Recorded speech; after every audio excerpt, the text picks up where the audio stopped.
Hello everyone, this is JPL, and today I'm joined with... Christopher. That's great. And we're a podcast name in brackets. Yes. Christopher, how are you doing today?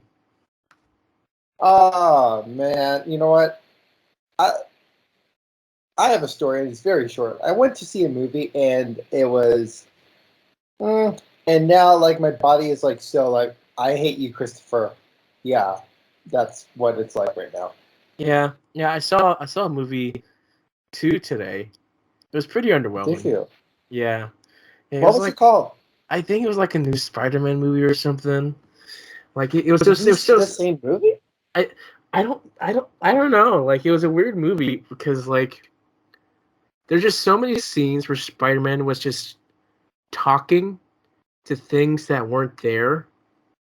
Like Oh, he'd say something, the camera would like point to just nothing, and then Peter would interesting. respond as if like he was talking with someone.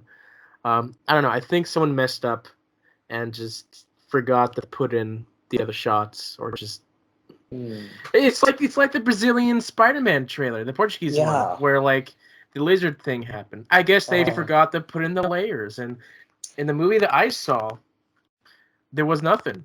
You know? so unfortunate. Yeah. I I mean, know in the movie I saw, it felt. Man, I think Peter kissed MJ like 7 times, and by the time we got to the third one, I'm like, enough is enough. did he kiss her 7 times? I only count like three. I counted. You know what? I could be wrong. It could be like 15. It just felt more like if if Marvel made a Hallmark movie Yeah, and but like like, and and Peter needed to get on that train, but he couldn't, or something like that. yeah. I I was don't know. surprised about the villain too. Like, I never saw that coming. You know, Yeah, Aunt but what? May. Like, what? Who knew? Well, Uh, I I, think, I yeah. was about to say something that I really shouldn't have. Oh Uh, my gosh. okay. But in all seriousness though, uh, we saw a great movie. I was lying about the whole there was nothing there. Yeah, there was stuff there. There's a lot of stuff there. Oh yeah. Yeah. I saw it at 3 o'clock. You just came from it. Yeah, I saw 7 showing. Yeah. So yeah, I saw the earlier showing. It was great. I really enjoyed it. I was in the theater. People were cheering at stuff, and then the movie ended. What got the loudest cheer for you guys? Um, I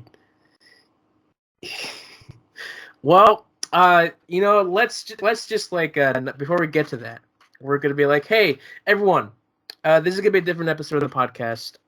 Oh Instead yeah. of instead of just talking about like our normal daily lives, today we specifically decided to talk about Spider-Man: No Way Home. We saw that movie.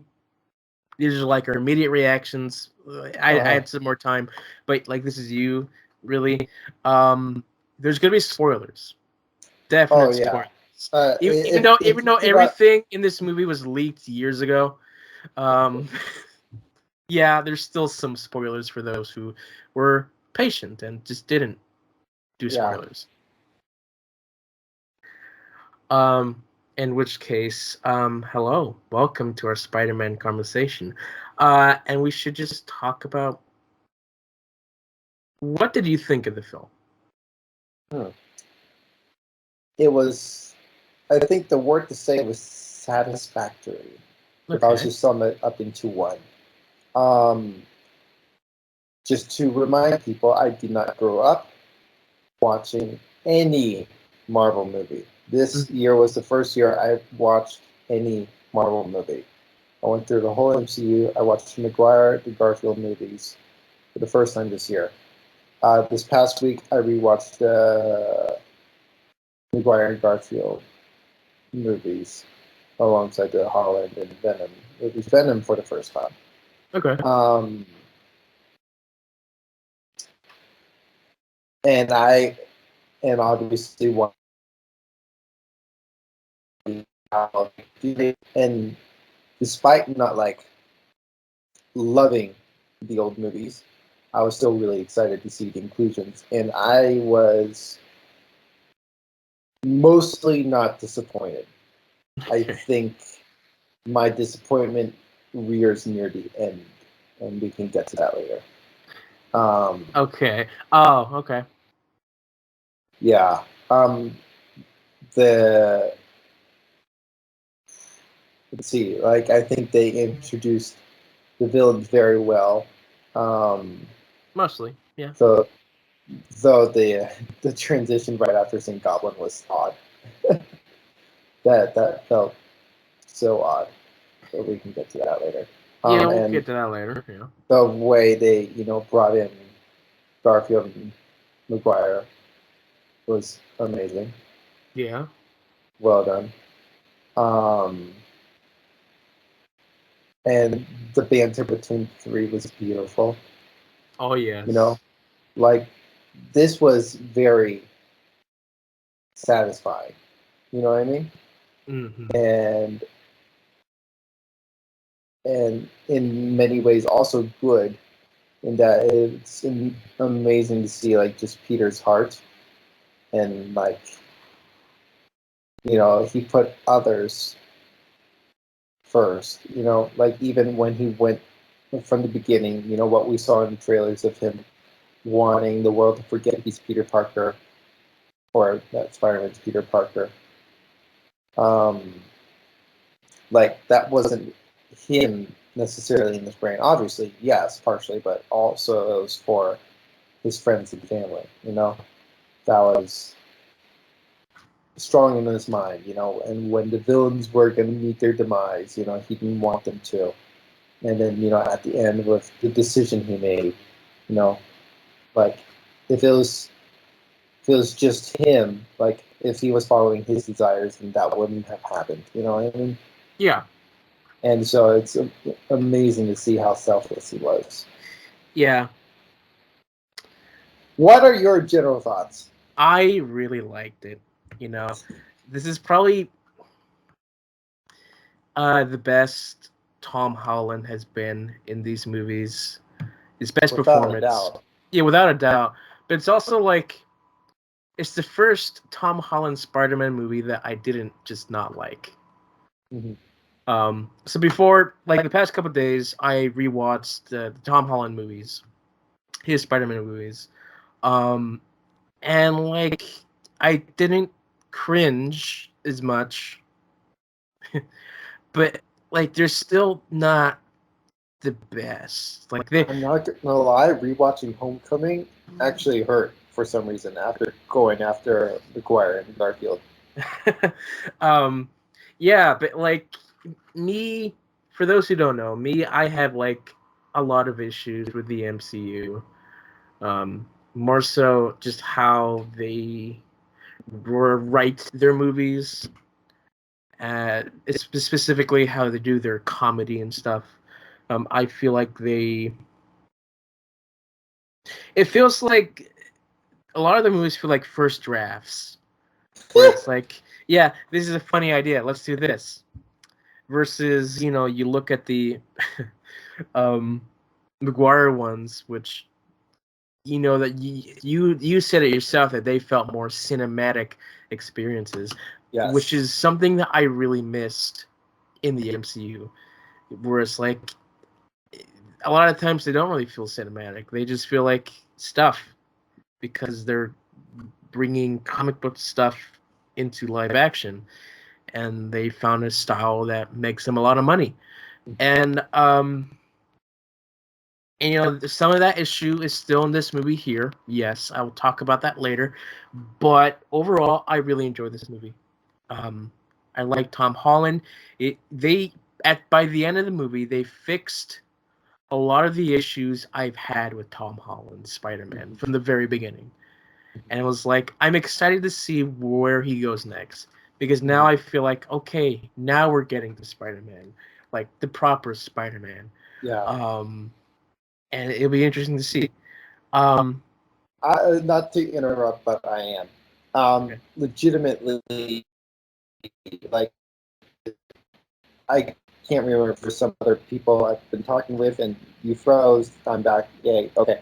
I can't. I bet it was you talking. I bet it was some other people talking. But a lot of people are like, Holland's a crybaby. He relies too much on Stark. He has his toys and such, and I'm sitting here thinking, like, I get it that you were growing up on the McGuire and Garfield stuff, but come Um, on, give him a chance. And then it, with this ending, it's like you can't say that anymore. Not no. just this ending, but this movie as a whole. Like, but Yeah. especially now considering the ending, and then especially, this is like the perfect movie that you brought in the McGuire and Garfield fans and showed them saying, "Hey, we got this future for Holland that you guys are gonna love." Yeah. I never felt like he was too much of a crybaby. I felt like with this Spider-Man, they ended up doing the same issues that you'd get with the Ultimate Spider-Man cartoon show, where this Spider-Man, I didn't really feel like he earned his way through most of the time. Like Tony Stark made his suit with all those gadgets, right away. And while like, yeah, I love seeing all those gadgets which are like comic accurate and they're like ideal with a character, it's also like, well, I never saw Peter struggle to make those things. See him create those things. Like I didn't feel like he earned those things. And which is the big issue. It's like, oh, he just got a suit made for him. Okay. Um I had a tangent. I forgot where I was going with this. But here I felt like by the end, when we got to the very end of the movie, I was like, holy crap, he doesn't have any of his stuff anymore. And he made a brand new suit that looks so.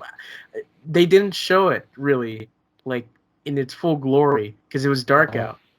But it was like it's just seeing what could be in the future. It's like, man, that's actually a pretty good looking suit. Because It's a for me, I beautiful looking suit. sure for me beforehand, like I didn't really like his suit because it never looked real to me. Even when it Mm-hmm. was real, it always looked fake. Mm-hmm. Um, and part of it was just the webbing on his design, whereas the other Spider-Mans, they made it deliberately where those web lines were thick and they were Mm-hmm. 3D there. Tom Holland's, they weren't. They were thin. They just disappeared in his suit. And here, Mm-hmm. hopefully, I saw some lines. They're looking more distinct.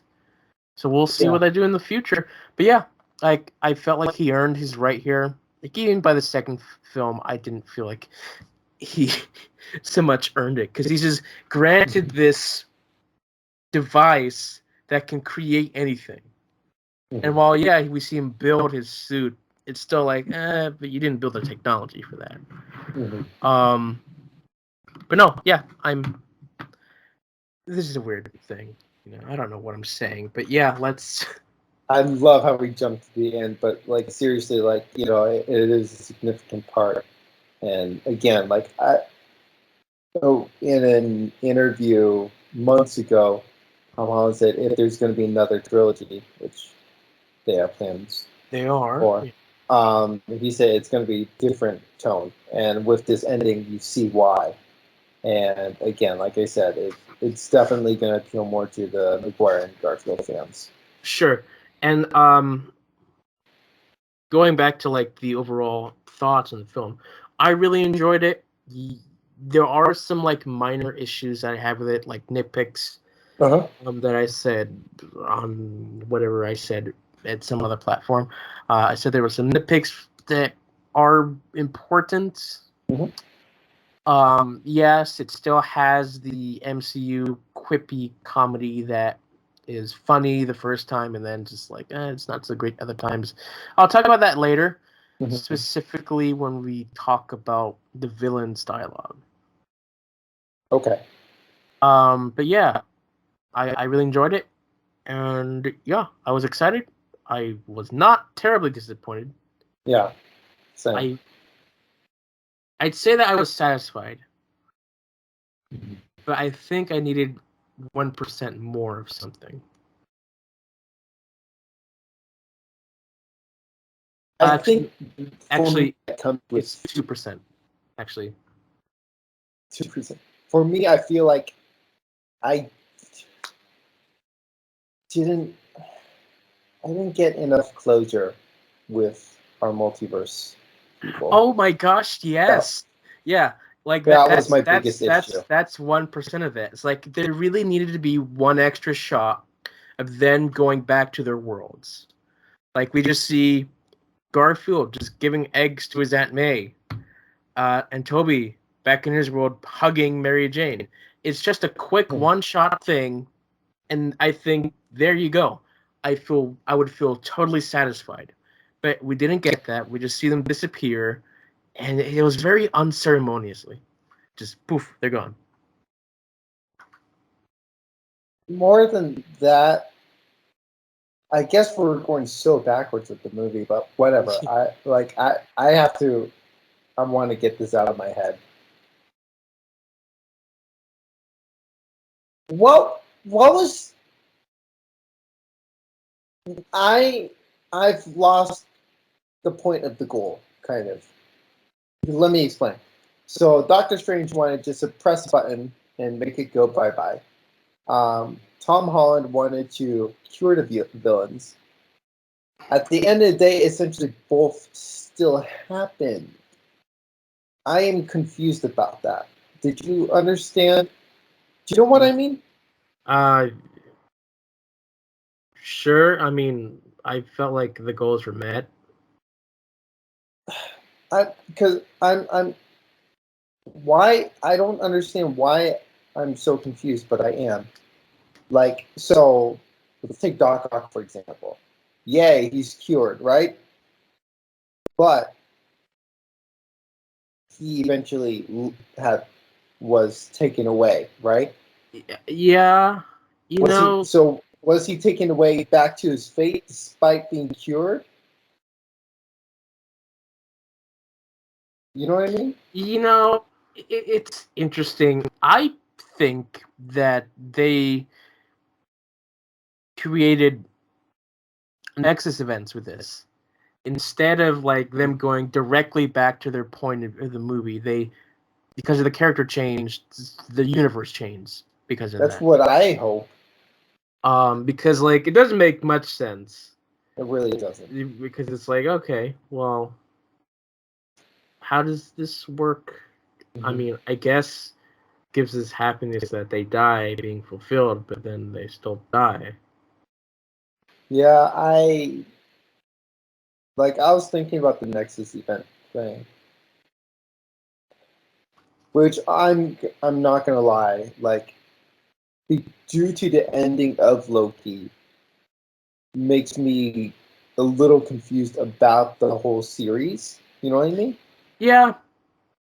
So I'm kind of holding that in tangent, waiting for, I guess, Loki season 2, unless they do something with the Doctor Strange movie, which we'll see if they do. I mean, obviously it's multiverse something, but we also have a Loki season 2, and not to mention Kang is appearing in Ant-Man 3, so more questions. The questions will hopefully be answered in following releases. But yeah, whatever. That was kind of the part of the thing for me where I had some issue with the closure. Where, what I mean? Yeah, I feel like they just really wanted this idea to work. But no matter how much logic you can put into it, just something just doesn't seem right. It's like we had to shrug off that timeline-wise for those other movies doesn't make much sense. So we have to essentially believe that this is something else, right? Because like, who's to say that we can't just have multiple universes with the Toby and Maguire? Sorry, Toby and Andrew version of the films. No, I do that sometimes. Yes, and like it's good for Sandman. Like, he's back to normal. Yeah. Maybe Connors as well. Well, But that I'm not gonna lie. I Connor's ending was probably the one I I struggle with because at the end, now obviously assuming that what's that? No Way Home plucked them out randomly, as it seems, especially specifically um, Doc Ock. I was going to list others, but my brain farted. sure. So just plucked them out. So yeah, I like the next events. Like that's the only thing that makes sense. Yeah. For Really, Connors, like, it really didn't especially change. Connors. Yeah, Connors didn't change at all because he was sort of like that at the end of his own movie, Cured. Right. So, I guess. But Also, his dust cloud was way heavier than I expected it to be. Also, no. Let's also think about this fact: the dust cloud in No Way Home was green. The dust cloud in The Amazing Spider-Man was blue. yes, it was. Oh my gosh. It's, different universe, different colors. Electro's yellow here, so Okay, but that makes sense because they had a transition for him. yeah. You know, I feel I like wish I appreciated them doing that. Well, sorry. I wish Like he I was was, scared how. more blue in the beginning because there he wasn't as much. But I can understand how the transition between universe and their power changed his Uh, color. that that was more satisfactory than I expected it to be. How it changed his physical appearance, I don't know, but it did. Yeah, like I like still some questions, but I thought it was just gonna At, appear at like that, least and we at wouldn't least question they it. noted about it. It's like, Yeah, I remember you not having hair when wearing glasses. Like, yeah, this universe is a bit of an upgrade for me. But yeah, let's dial back to the beginning of the film. okay, yeah, Work good our idea. way from there. Let's do our best. We start the film directly after the end of the last one, Hmm. which, kudos for them for doing. Hmm. But yeah, Mysterio reveals his identity, yada yada. People are doing stupid stuff. Um, Things happen. It's crazy. It's weird. I don't know why Peter went back to school. I guess he had to. Sure, to go to college, but it's like, I don't know. I feel like Wait a minute. Weren't they were they seniors in the last movie or not? I believe they were sophomores. No, they were sophomores in Homecoming. No, yes. So I don't. They were juniors, maybe. Were they juniors? That Okay, makes more sense. But the timeline here just is confusing. it is. Um, Although no, I think they were sophomores. Also, sorry, a little random. The paid branding from Liberty Mutual and TikTok in this movie. I can't respond to that, Christopher. I don't use TikTok.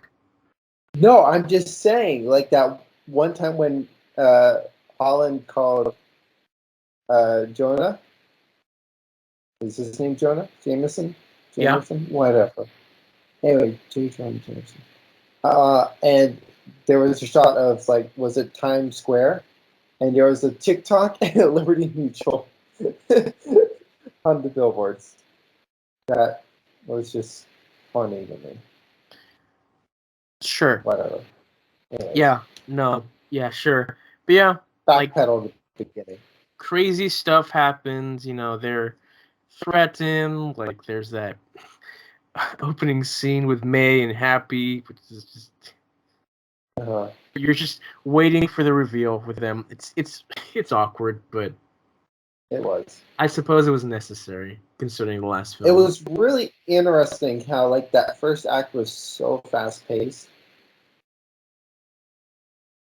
You know what I mean? Like The first part was very fast paced, and then we slow down.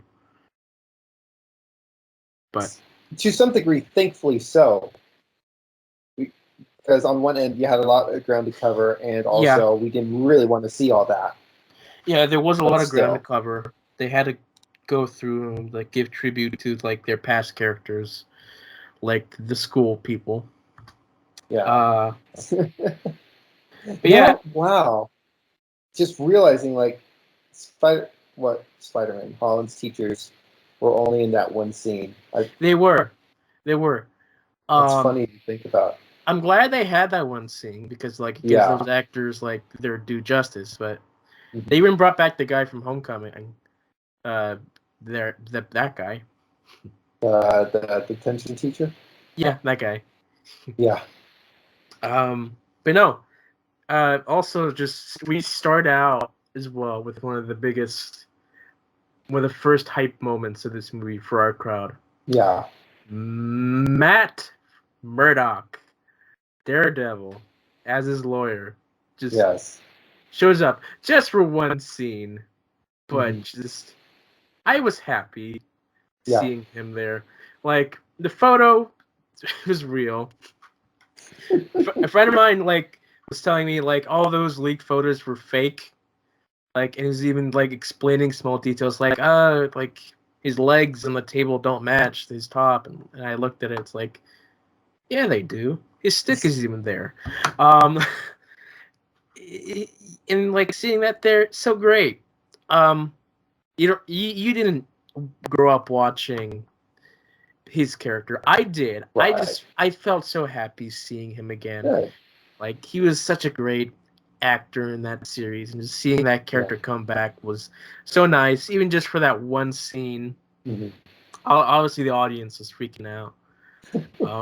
Like every time there was like a reference, our audience would freak out, which I love the experience of that. Yeah. But like, I wouldn't really want that every time I watch a movie. Yeah, I get but that. like that's one of the things where like I was really wanting to have that kind of experience with the audience. Like this entire movie, I was grinning. I was smiling the entire time. I really was. And like I don't smile a lot during movies because like it takes a lot of effort and energy to have your muscles be in that position all the time. But it's like naturally I was goofy smiling. Like especially when we get our the biggest cheer, that's the answer they requested earlier, that the audience gave is of course when Andrew and Garfield no, Andrew and Toby oh my gosh, sorry. Andrew and Toby, when they show up, the audience is like, yeah, like that was great. But back to Matt Murdock. Well, I'll just say my answer to that is the Peter, and they all three say yes. And then when they all pointed at each other, my audience went wild. That was the wildest that my audience went. I think there was another point where they cheered very loudly, like near the end.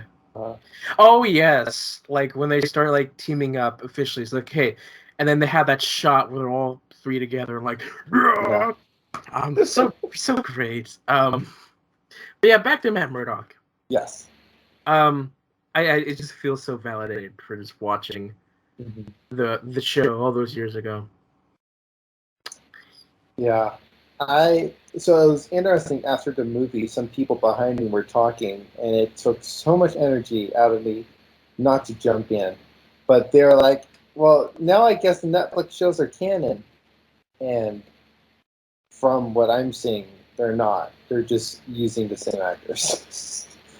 But yeah, I mean, but what is amazing to see is the fact that Feige and crew saw that these are good actors. They are good at what they do. We're keeping them. You know what I mean? Yeah. For Kingpin and Daredevil, so I'm really happy like, that they those actors would appear again if they were going to have those characters on screen. Yeah. So I am I'm excited that the actors are given their proper due. Yeah. Oh, yeah. Another note. Like yesterday, Kingpin at the end of Hawkeye. Yes. Twitter moment. Even though it was like, oh, come on, just a blurry photo. I need more. And of course, like he's like in last episode type reveal, big thing, which they'll do. But like, yeah, we'll talk about that some other time because we're talking about Spider-Man today. Well, sorry, just because we're on the Hawkeye, I have to point it back to Spider-Man with that, because right at the end, he flew over, was it the Rockefeller Christmas tree or whatever, that area? Which that area was teased in Hawkeye. Yeah, and also Yelena's saying, oh, I want to see the new Statue of Liberty, which implies somehow got repaired quick enough for a Hawkeye. Or that was before the events of this movie, like right before. Take your From bet. what I'm understanding, Hawkeye was in December. And if we had that one scene in No Way Home when the guy says to MJ, take down those decorations, Halloween decorations, which means that the majority of this movie happened in November. Unless it's unless it's actually in December, it's like those decorations should have been here months ago. Take them down, kind of a thing. Which we don't know. They never confirmed the exact time, but yeah. Matt Murdock shows his skills by catching a brick. Sorry, one other thing. They right at the beginning they had billboards for Roger the Musical. Sure. Anyways, but yeah, so I don't really know that side of Daredevil. So I am intrigued to see about that, him being a blind man but a superhero and a lawyer. Uh-huh. Are you at all interested of like taking a look at the show? Due to the visual aspect, no. Not anytime soon. Yeah, I was that's a big thing. Like if you were, I think I should be there as a censor man. Yes. But yeah, so I fortunately / unfortunately, the MCU will be my only exposure to Daredevil. That's fine. Yeah, maybe one day my tolerance will go up, because honestly, the MCU is probably just gonna get darker as time goes on. And I mean, we saw in this film. Yeah, and not to mention Moon Knight coming soon. Although I feel like they're gonna tone back Moon Knight a bit. From what I think, one person behind the scenes said that, oh, you didn't watch fucking Winter Soldier. They had one scene in fucking the Winter Soldier that shocked me. with the Shield. Yeah, they said that Moon Knight is going to reach levels of that. Yeah, but that's like PG-13. Like I'm talking about that's still pretty intense. I'm talking about like the Daredevil and Punisher show kind of. Yeah. Oh yeah. Like yeah. They're not going to go down that far. Yeah. Definitely not on Disney Plus. Yeah. Because Disney Plus, they legitimately have rules. They have no R-rated movies, and they don't have any mature TV shows on there, which they give to Hulu. Yes. Yeah, and so we move on. They do school stuff. Peter gets the idea to go to Doctor Strange. Thanks to the Halloween decorations. Yes, and they don't go to MIT, which, was expected, of course. Flash Thompson. I was really looking forward to seeing him in this movie. Hoping for a more changed character. And I just feel like they could have done more with him. Like once he finds out Peter is like Spider-Man, he's like, "Oh, I love you, man." And it's Yeah. more like, "I want you for publicity." But I don't know. I feel like Yeah. I want I to get see that. more of But that. that's also in his nature. Yeah, but I wanted to see more of the Flash Thompson change that he goes through in the comics, where he just becomes like a cool dude, like where he understands these things and he knows that he's stupid and just does these dumb things, and like he's trying to be better, which I wanted to see more of here. But yeah, he was like a ploy to get to the next scene with a bridge. Yeah. And the MIT lady, which during that sequence with her, it was like, oh yeah, he's saving that woman. She's gonna be like, yeah, MIT, let's go, and like they do that. But yeah, we are introduced to Doc Ock in the bridge scene. Very cool. Like their fight scene. Stuff. Yeah. And some people had observed about Doc Ock and Stark Tech or Nanotech, Yeah. and I guess someone's like, I bet he got access or something, and like, no, like maybe Nano, but just nah. There's no way like they grouped beforehand and got Stark Tech, and so the way the movie did, like, that makes sense. Yeah, That makes sense. like they kind of like showed that in the trailers because like when he got the red thing, he was doing the bridge scene, and it's like okay, logistically that makes sense. And he's like, nanotech, nice. I'm just like, wait, oh yeah, because like in Spider-Man 2 they were talking about nanotech, but like that But went even in no, Spider-Man 1, like when the very first scene, like Peter Parker says, "I read your research on nanotech." yeah, and it's like they never really. It's very interesting because back then they never visualized any of that nanotech stuff, but now that we have the MCU, we have a visualization. It's like it's really weird because it was really weird. It's like, oh yeah, he would know because of that scene, which was neat that he knew.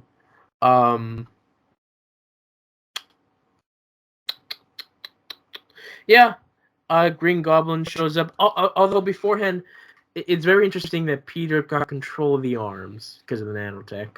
Pretty clever. Clever. Almost a cop out. Almost. Almost. It was like, man, that was too easy. Again, that just makes sense with the nanotech. Sure. I guess it makes sense. Sure. Like, here's the thing. I guess because I was talking with a friend about Hawkeye, because it seems like Kate always appears at the right times. But then again, it also makes sense because she just essentially stalks Clint, so she'll fire at the right moment. Sure. So it's convenient, but it makes sense. And I think the same with that. Like, it's convenient, but it makes sense. It's also one of those things where, like, okay, I get it. We gotta stop the fight so that we can go on to the next bit. Green Goblin shows up.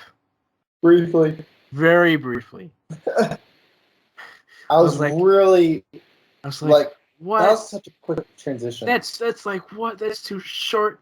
And then later he destroys his mask. I'm just like, what? Serious? Although, it's fine because his mask didn't really look that good in this film. I complained about this like earlier when the trailers came out, where his mask just looked so off. I'm convinced that was not a practical mask until the shattered version, because it just didn't look right. Something was really off. Very you know much it better than I do, so I don't have a dog in that fight. I mean, sure, but it's like even just looking at the 2 images that I sent you months ago, like you can tell that something's not right. And I suggested that it was the lighting, and how reflective the old version was, which again was very important to me.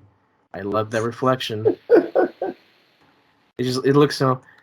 But yeah, he destroys his mask, and I'm like, oh, really? Okay, well, I guess goodbye mask. But yeah, disappointing for the fans, but it makes sense in context. Sure. Yes. But yeah, we go back to Doctor Strange. He's just like, hey, you messed up, kid. Now these people are coming, and you gotta do stuff. And so they do stuff. Yes. Um, the line, Scooby Doo this crap, isn't the same as the trailer. And when I saw the trailer, and I was thinking, you know what? That's probably not the version they're going to use in the actual movie. For sure, they're going to actually say the word, and then they did. It's like, oh yeah, they did. I actually did not see that coming, I and it didn't make it any better. Yeah, I did because I know recently since Guardians, they wanted to do more of their swearing stuff. And the Guardians, when their trailer came out, they blurred the middle finger, which was actually a much better version than what we got in the film because the blur made it funnier. Yeah, when I saw that in the trailer, I was like, okay, they're gonna do something with that, and they did. It's like, sure, whatever. And one thing I will say, I genuinely get Doctor Strange's frustration. Yes. I get that, but it still is a stupidly cheesy line. Yeah. But yeah, we go off. We find Electro, who's back, and then Sandman shows up as well. And I was wondering, it's like, so how are they gonna do Sandman? Because he wasn't really bad. He had reasons by the end of the film. And then here's Spider-Man, it's me, Flynn Marco. What's going on? I'm like, oh, so we're doing good guy, Flynn. Okay. And then he's just like, I don't trust anybody. It's like, okay, sure. Thank you, Flynn. But yeah, they capture them. They finally reveal they all die fighting Spider-Man. Oh, yes, very important note. So the reason why these characters came is less that they died fighting Spider-Man, but because they came from a world where they knew who Spider-Man was. Yes. Except Electro. Wait a minute. He died before Green Goblin figured out that he was Spider-Man.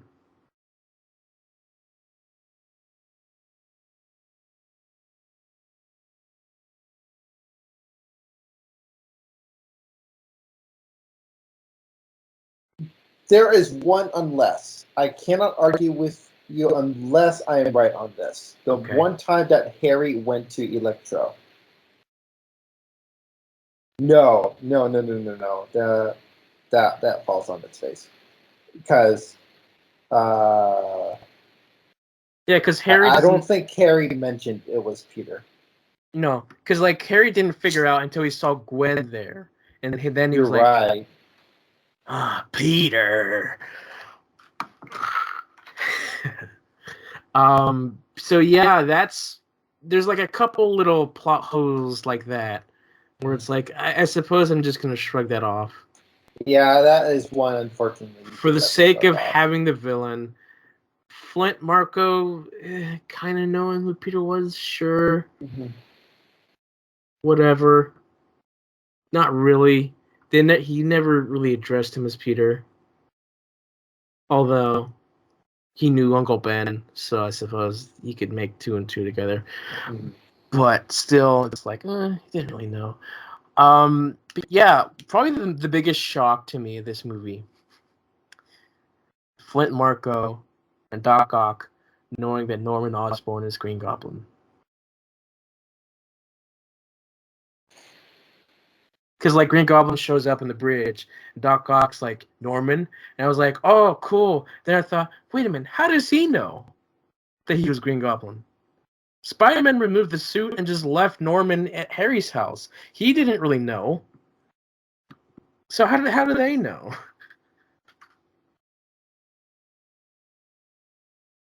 I mean, Doc mentioned about the headline about Goblin being impaled by his own glider. Yeah, but how do they know that? But I agree with that. Because if they know that, then Harry would know that as well, and then he wouldn't go after Spider-Man because he would know he got killed by his own glider. 3, it was in Spider-Man 3. Harry's butler said, "Your dad impaled himself." Yeah, the butler would know because the butler apparently knew about stuff. But Yeah, like, so it's still just like, wait a minute, why does the world know? That doesn't make much yeah, sense. the world shouldn't have known, because if the world did know, then Harry would have known. And the funeral was normal. It's like, I guess the world would find out when Harry died, but Doc Ock would have been dead by then, so he wouldn't have known. Right. So it was like, what? What? It's cool that you acknowledge him, but it's like, what? How? I don't know. This is... Yeah. I guess, whatever. Like, it made sense in the moment, and then when you think about it, it doesn't make sense. Like, even in the moment, I was like, what? That doesn't make sense. Yeah. I didn't catch that. Well, then again, you know the movies better than I do. Like, yeah, I knew the movies beforehand, and so it's like, I'm thinking of all these little things. Right. Because even in the movies, I never thought that they knew each other. Or, like, they knew Green Goblin was, like, Norman Osborn. Because I'm pretty sure Spider-Man hid that fact. In fact, he said, "Don't tell Harry," when he died. And Spider-Man did that. He took off his Goblin costume and put him in bed, and he didn't tell Harry. And Harry would not know that he was Green Goblin. That was his dying wish. The one thing, though, Doc Ock recognizing Norman Osborn does make sense, though. That. Does it? Yes. Like, the person, Because not the Green Goblin. The person, yes. Yeah, not the Goblin. That made sense to me. I was fine with that. That was cool. Just seeing them together. It's like, it was. Mm-hmm. But yeah, the two biggest plot holes, for me at least, in the movies were Electro, and then knowing that Norman was Green Goblin. Sorry. Expound on Electro. Huh? Oh, Electro. Yeah, knowing Peter Parker. Okay. Yeah, that's why, like I say, like, a lot of MCU writing feels like a first draft, because certainly by the second and third they would have, like, redone that. Yeah, I think like they should have got some super fans on it.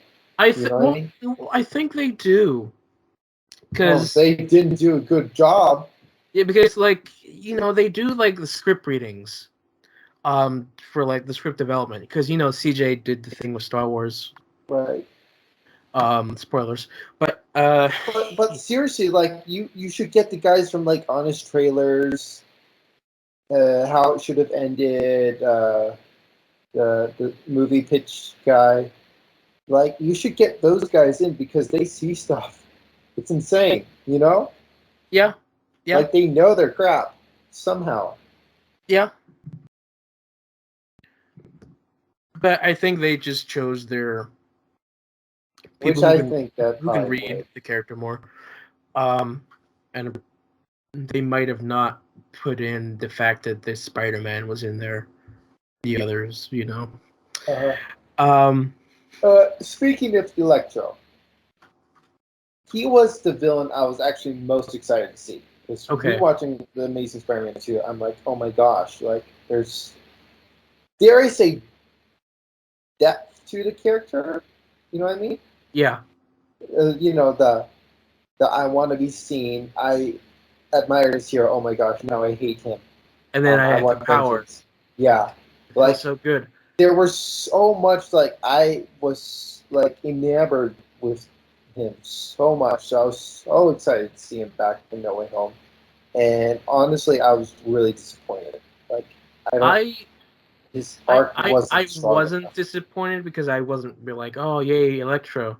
But I liked what I see with Electro. I feel like, for the most part, he was more accurate with, like, this power feels so good. And then, especially with Green Goblin's manipulations, like, why do you let him take away power when you are like a god to them? Kind of a thing. It's like, oh, there's the ego. Now he's a god. He can be seen. I mean, like, yeah, there were some parts like were good, well done, or whatever, but I felt disappointed in his overall arc. Sure. But we see Norman go to, Aunt May's homeless shelter,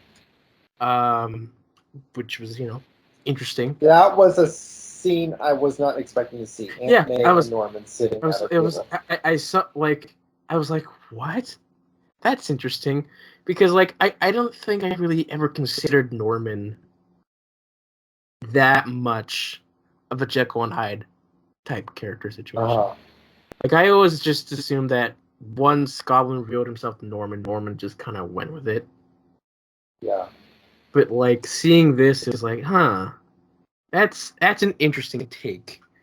Not mad about it. I thought it was decent.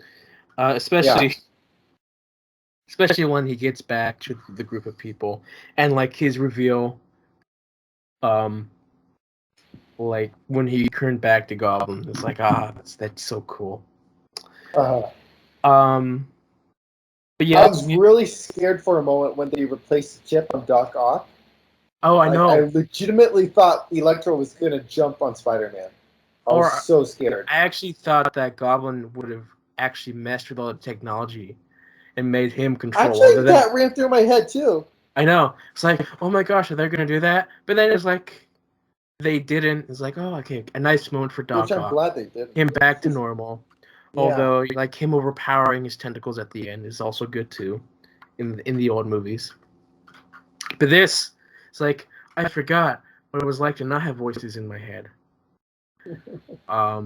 Very nicely done. Yes. But we also had, like, Spider-Man versus Doctor Strange. Yeah. Oh, we forgot about that. Yes, and it was like, I really understood Peter. Like, 100%. Peter in this movie, I felt his heart better than the other two. Like, in the other two, you see these glimpses, especially when he saved Vulture at the end, even though that was just kind of just put in there, because I don't know how he knew the Vulture was going to explode. But, What? No, the arc, his wings were collapsing. Sure. So But they never reactors. focused on the detail that his thing was about to explode. And so, while I could put two and two together, I think they needed just one shot of that thing. But that's another movie. But yeah, we come to, the scene with Doctor Strange. Really cool sequence. With the astral form and Peter just being able to move his arms. Oh my gosh, yes. Oh, that's another thing. So after watching Maguire and Garfield, rewatching Homecoming and Far From Home, yes, you can tell that Peter Parker or Holland is more superhuman than the average human. He definitely didn't seem as superhuman compared to Maguire or Garfield, honestly. I mean, he definitely had his moments, specifically the ending of Far From Home, dodging the bullets in that last sequence. Sure. But legitimately, like that moment when his spider senses had his arm moving with the box, sold me. Like, physically, he's Spider-Man. Sure, it's a very interesting choice. Because I was like, when we saw that bit in the trailer with his astral form, I was like, okay, how the heck is he gonna get out of that? Yeah. You essentially lose at that point. But no, he made it through. He trapped Doctor Strange in the mirror dimension. Amazingly. Cool. I was like, how is he gonna win that? Oh, makes sense. Okay, I can believe that. But yeah, but beforehand we had afterwards we have all the banter with the villains. And here's where I didn't like the MCU style with these villains. Because with all the villains, they just essentially had to reuse their most famous lines. My theater, I think the biggest laugh, I know. besides the pointing, was from the I'm the scientist myself. I know. That was a big funny laugh moment, and like But it was so awkward. I enjoyed all those moments, but it was also like, but will those characters really say that? Like repeat their famous lines? No. And so because of that aspect, the writing with the villains. Did you catch what I said? Not 100%, but where did I cut off? I don't care. Just continue. Okay. I got the gist. But no, the writing for the villains specifically felt like a parody of the villains. Yeah, because like parodies, because parodies they would constantly reuse their most famous lines, for their things, and that's really what it felt like with these villains, in which I said first draft writing using the most famous lines. The power of the sun in the palm of my hand. Why would he need to say that twice? But when he said that with the arc reactor at the end, like that makes more sense. Like that makes sense. Toby, my back. I don't remember that. Yeah, no, funny joke where he's like, oh, it's just no. I remember back. that in the movie. What was that from the original? In Spider-Man 2, when he lost his power and he tries to try again, he jumps off the building, lands on the car, like, oh, my back, my back. Oh, I remember Spider-Man is back, and then the next thing he says, "Oh, my back." Yeah, and so that's what they did there, and it's like funny. I really like the funny joke, but still parody writing. But they made it up for a good scene for that my back part. Yeah, sure, but yeah, parody writing. It doesn't feel realistic to me. With those, with just parody writing.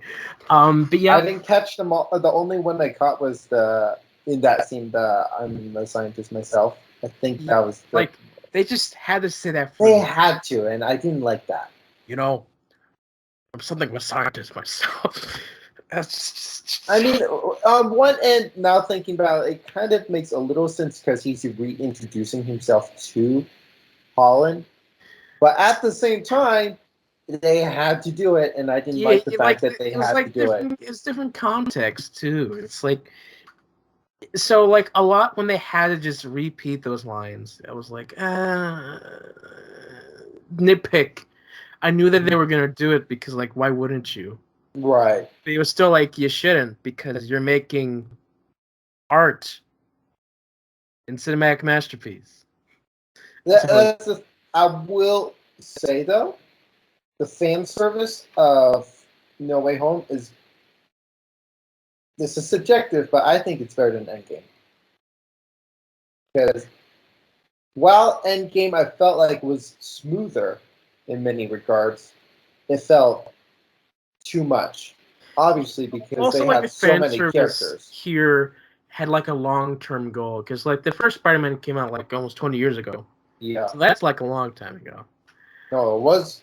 Oh yeah, it was almost. Yeah, sorry, 2002. I keep thinking it's 2000. My bad. But yeah, 2002. Yeah. Wow, this movie's 20 years in the making. It is. It wouldn't have happened without those other two. But they go to Happy's condo where they do that, try to fix them things. Decent interactions. The lizard's writing was just dumb. Yeah, I agree. Because like they just focus on the fact that how bad of a villain he was. It's like turn everyone into lizards, and that's the one attribute they gave him. It's like okay, which I kind of get. And again, like what I said about Electro being the most disappointing, it's because he had so much personality. While when you look at the lizard, it's hard to see personality. But he had more personality than just so like in the background. They literally put him in a corner and left him there. They did. They put him in a truck, and like he wasn't even involved there. Yeah. Another note: Sandman. He was sand most of the movie. Which I was surprised. Because it's like I know that he can form, but I have a wild theory. And what is your wild theory? They did not bring back his actor. I could accept that. Well, no. What about his voice? He could still talk. Here's the thing. They've done voice actors who can do great impressions before. They did it with Red Skull in Endgame. And so, True. yeah, well, I feel like they probably did more voiceover. The reason why I say that is because, like, one, he was just Sand the entire movie when he shouldn't have been. And two, there's a weird moment at the end where he does finally become human. And they fix him. And the thing is, I think they reused old footage. I do agree it didn't feel smooth. Yeah, because, like, when that transition happened, I saw, like, the way he looked and was like, that looks very familiar to another shot. From this Specifically movie. when he was looking out at the Statue of Liberty. Sure, but specifically when he transforms back, it looked like the exact same shot from when he was turning into mud in Spider-Man 3. Really? Yeah, like Oh the my weird gosh. that weird moment. Like I had to like compare the movie Yeah. again, but that's my big fan theory. Maybe Like I can find the end credits on YouTube or something. even though the actor is technically credited in the movie because it makes sense Was for it? he's credited in IMDb. Um, Well, I want to see the credits. but like you know, I bet they would credit him for his image for sure. Uh-huh. But like For sure. that was like my big like after the movie ended, I was like it just didn't seem right. Like just how Sandman was just sand. You didn't see his face. I just kept waiting for him to like form into that actor because like I wanted to see the actor, Yeah. but they didn't do it to the end. Again, like the ending with And I don't all think of our guys was disappointing. and I don't think like when he transformed back, he had any specific dialogue with his lip sync that was like pertinent to just that movie. Uh-huh. So we'll see. We'll see. I don't know. That's just my guess. Yeah. I'll look further into that later. Maybe it's I'm also really possible curious. that Connors himself wasn't even there. I was thinking about that too. Like, Because oh, even yeah, if so, it's like, oh, we'll get you in for one shot in the end. naked, of course. Um, but yeah, it was weird. You know Because him. it also makes sense with like the villains panel, like the like 10-minute feature they had on YouTube. Not to mention the promotional material, like the poster, like they essentially didn't have the Lizard or Sandman on them. No, The villains panel was the three. yeah. Like it kind of makes sense what you're saying. Also, because they're the big three. The others were just kind of side characters in this movie. Um, Yeah. but yeah, that was like something that we had to think about. But yeah, moving on. Um, Goblin reveals himself. Chaos ensues. Mhm. Sandman just leaves for some reason. I don't know why. His character was strange. Yeah. I mean, like I'll say, like his end goal motivation wanting to go home makes sense. Other than that, he But was it's just there. like when everything was going off, he's like, "Well, here's my time to go." It's just like just a strange moment. It's like, so Yeah. are you being bad again? I don't know. You're kind of strange. Doc Ock leaving. I what he was doing. He was doing Doc something. Ock got knocked off the building, He did, and then he disappeared. and he just walked away, essentially. So I don't know what he was doing. But yeah, the big fight with Goblin. Man, Goblin in this one was fun. I really liked seeing him. That was a fight, and then we get to the big moment in Peter Parker's arc. Wait. Yes. Before that, Aunt May. What about her? Not about Aunt May. That's what I was saying. The big part in Peter Parker's Oh, arc. my bad. I thought you meant the big part of the movie. That's what happens when I interrupt. Sorry. Keep going. I'm Yeah, the so big bad. I'm part so of sorry. Peter Parker's arc Yes. is what I was saying. the explosion, and Aunt May's death. Well, but also Aunt May got knocked out by that glider as well. She got hit by the glider. That's one thing. Also was a little weak because the glider disappears out of nowhere. You know what I mean? I was waiting for the glider to show up. Me too, but still. Because I knew that he could remote control the glider, so I was just. But he would have left that with the mask. You know yes, but he hid the glider. He hit the glider. He destroyed the mask, and if he had a remote control, he would have left it with the glider. No, because he was wearing a suit still underneath that homeless garb. He was still wearing his suit. Oh. You couldn't really tell unless you look closely at his neck.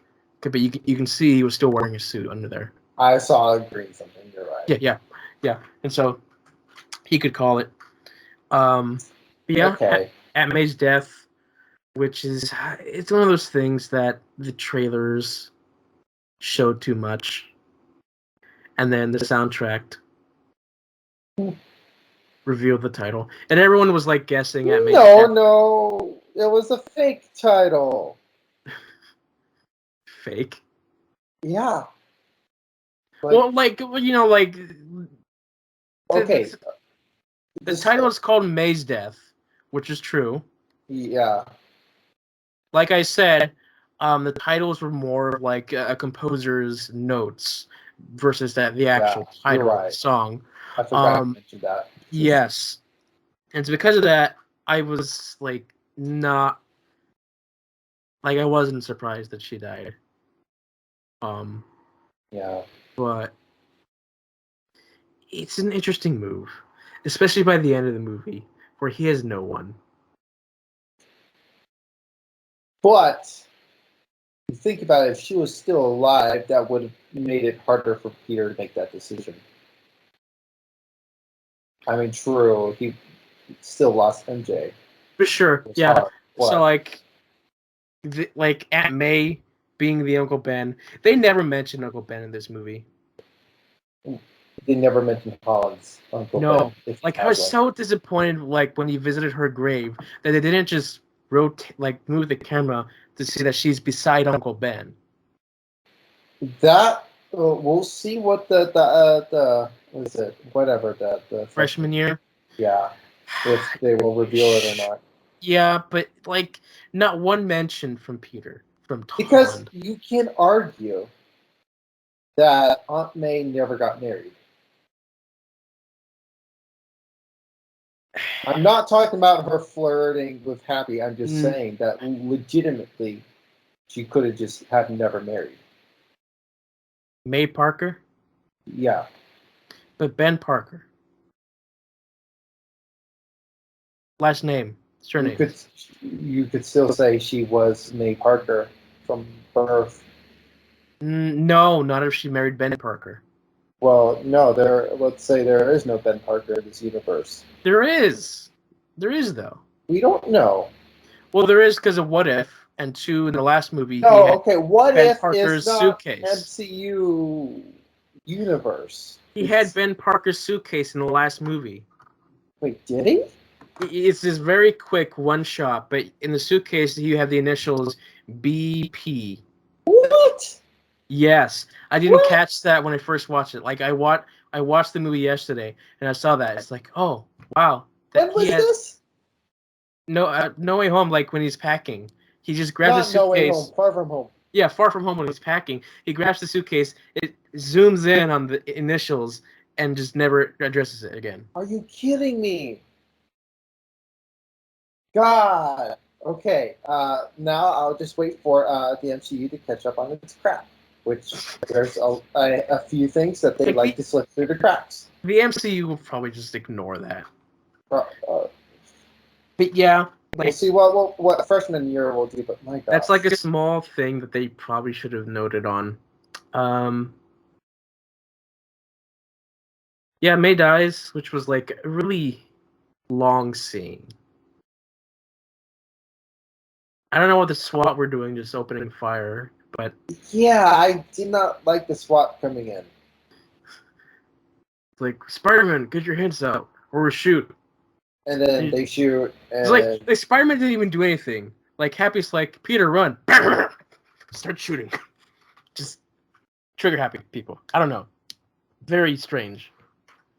and so he's able to escape. Somehow he's able to escape. Sure. So yeah, I get that Spider-Man / Peter Parker is essentially on the FBI's watch list, but that still doesn't make that scene make sense. No. And then also, how did Happy get free? By the end? Yeah, he was arrested in that scene, and then at the end, he visits the grave. I mean, okay. Probably by that time, it's like Happy had like they couldn't keep him arrested. He had a good lawyer. Well, like honestly, they had no reason to like really arrest him because he was just there visiting his house. That is true. And like he didn't actually do anything except drive his car. But Charlie Cox said earlier that Happy was in a good place. Sure, but by the end, like they wouldn't know who Peter Parker was, and so like why would they be hunting him at all? Yeah. Question.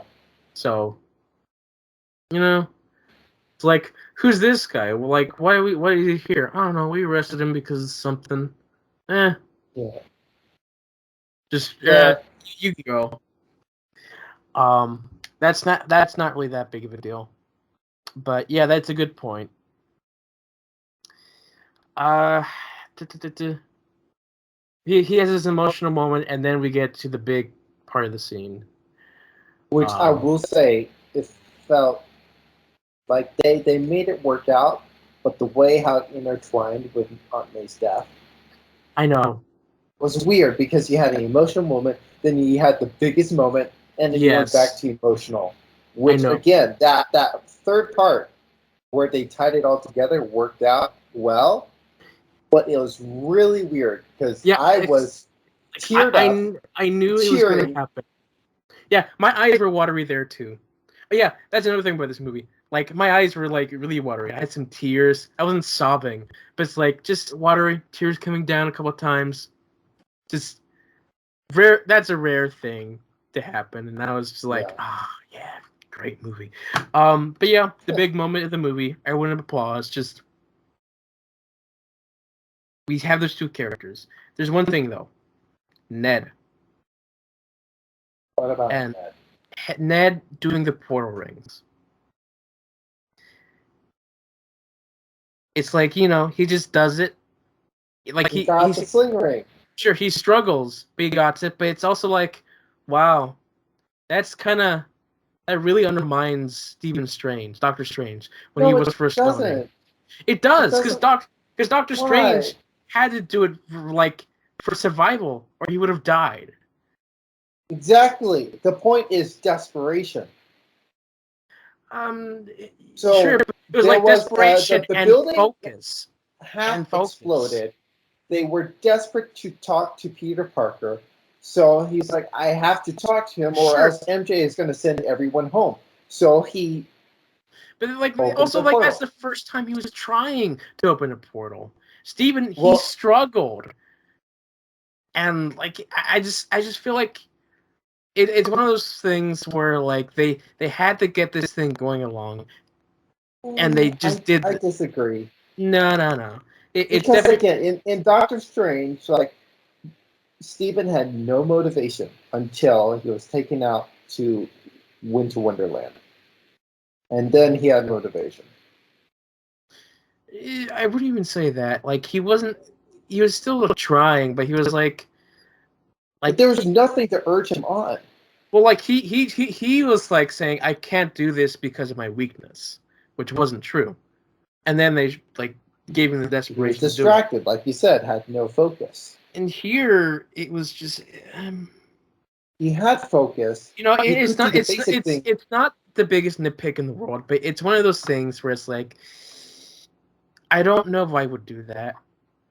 I'll let you just giving someone as noob as Neb doing something like that he will do multiple times in this movie to give him something to do. We also needed a way to get those characters in, but he does that. We have Andrew and Toby show That's up. a great way how they brought Andrew in. I know. Like seeing him in the distance, it's like the audience leaning in. They know it's him. Like you can hear the rising of murmurs and like the rise of a cheer about to happen. He shows up. They start When clapping. he took off Takes his mask, Yeah, they went wild. I know. Honestly, I was so happy to see Andrew I was because like laughing. I know, like, and Andrew just looks so good. Like he looks like he could still do this character for another few years. Really cool. Like it didn't even look like he aged that much, even though Honestly. Amazing Spider-Man was 10 years ago. But Toby, there's some age. You could see the age, but they gave him age in his character as well. Yeah. Just I really wonder, like, how many years was it for Andrew Garfield? Because, like, some people were saying online, they legitimately could just pick off where they left off. Which they didn't. Because like he was saying, like afterwards, I didn't hold my punches. I went to a darker place, which is a period that we did not see him do. That's true. I forgot about that. And so there's some history going on there. I need to know more. Yeah, there's still so much unresolved in his universe, but that's fine. If you know what I was saying, I don't remember if it was you or someone else, but I bet Sony is desperate enough that they would continue Garfield Spider-Man. Not for a while though. Maybe not for a while, but I'm saying like they could turn down that path. Like I don't see Maguire reprising again, but I could see Garfield doing it again. Right, yeah. And if they don't, I hope that they can wrap stuff up with What If. As sad as that may sound, especially to you, like I want Agent Carter season 3, but we're not gonna get that. So just wrap it up with What If. At least that's something. Which exactly would be fine with me. I would love that so much. I want my Agent Carter season 3, and if I get a What If episode of that, I'll be so happy. Right. But yeah, like that was just like a moment just seeing Andrew Garfield, who just like definitely when those movies came out, he wasn't the most loved. Which was funny because he referred to himself as Peter number 3. Yeah. And that is almost just like and then to like the criticism. And then like Toby is like, you're amazing, and just pepping him up because like he's had a hard time. And it just made me just so happy for that character. Yeah. Like for the actor as well. Just to be so excited just to see him. Like even though it's strange how even bad characters when they show up, you're like, I recognize you. Hey, how you doing? There's another moment with him that really got me. That's later toward the end. But yeah, just seeing them come in, they're talking. They're like, "Who are you?" Spiderweb, whip, whip. Ned's grandma doing the comedy that they had to do. Sure. But that whole sequence was just like, so nice. And Peter just, and then like Maguire just being plain old Peter was like, wow, interesting. Because I would have expected him just to be in the suit, but just seeing him as Peter is like, okay, that's an interesting choice. Yeah, I think my thought was with Garfield, you hold that suspense of, especially people who don't recognize the suit super well. You're like, wait, is that Holland? And he takes off the mask and like, oh my gosh, it's Garfield. So it's a little redundant to do it again. With but it makes more sense with Maguire to hide his identity because like that's all he's about in his movies. While Andrew is constantly taking off his mask during his movies. Rewatching Maguire, I felt like Maguire took off his mask at moments he really shouldn't have. For example, like in A Spider-Man a 3, lot of times his like, mask was like being destroyed as well. So that's true. I don't remember a lot of him taking off his mask in those movies. Again, like you did mention his mask being destroyed, but in Spider-Man 2, like he took off his mask that Doc Ock and MJ recognized who he was. In Spider-Man 3, the last scene, almost like a good chunk of it, he didn't have Yeah, his mask on. yeah. When did he do it in Spider-Man 2? I forget when specifically it was during the last scene because it was in Like that scene. the show Doc Ock that he's Spider-Man. No, Yeah, that's I think. justified. No, that's justified. He did it for purpose. But still, MJ was there. Now, Yeah. of course, it's again like, oh, I have to tell MJ, but still, he. Like it is that moment where it's like, okay, now I have to show my true colors. Versus Andrew was just being. It's one of those moments where they clearly did it just to show the actor's face, versus there was a purpose behind it. But yeah, we had a nice moment where the three Peters come together. Mm-hmm. Just man, I just love their interaction.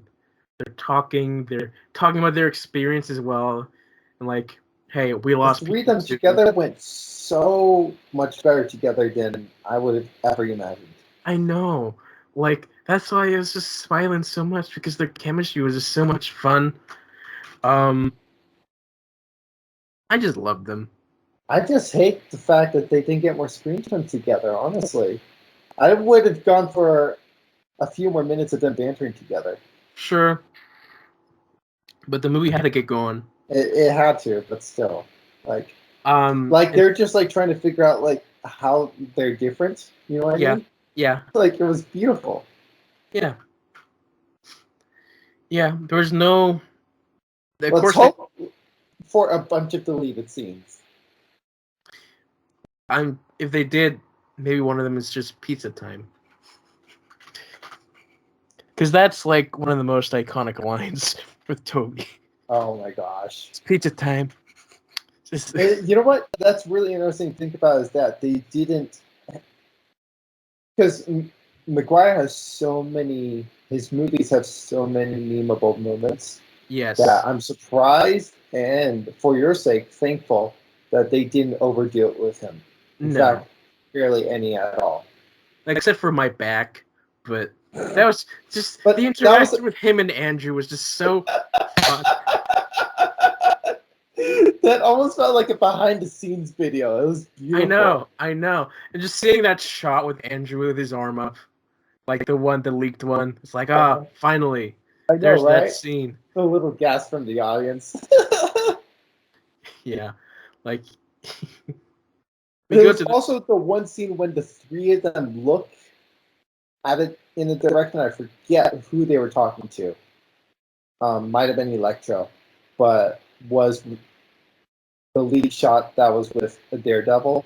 Yeah. It's like, there we go. There's that shot. Yeah. Then we have to move on to like the final moment where they're on the Statue of Liberty. They're calling the villains in to like, hey, well, this was clever. A clever move.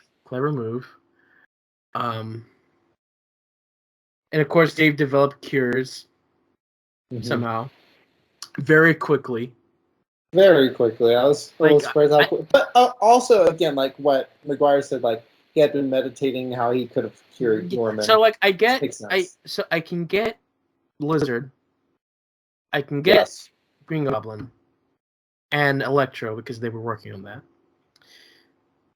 Sandman.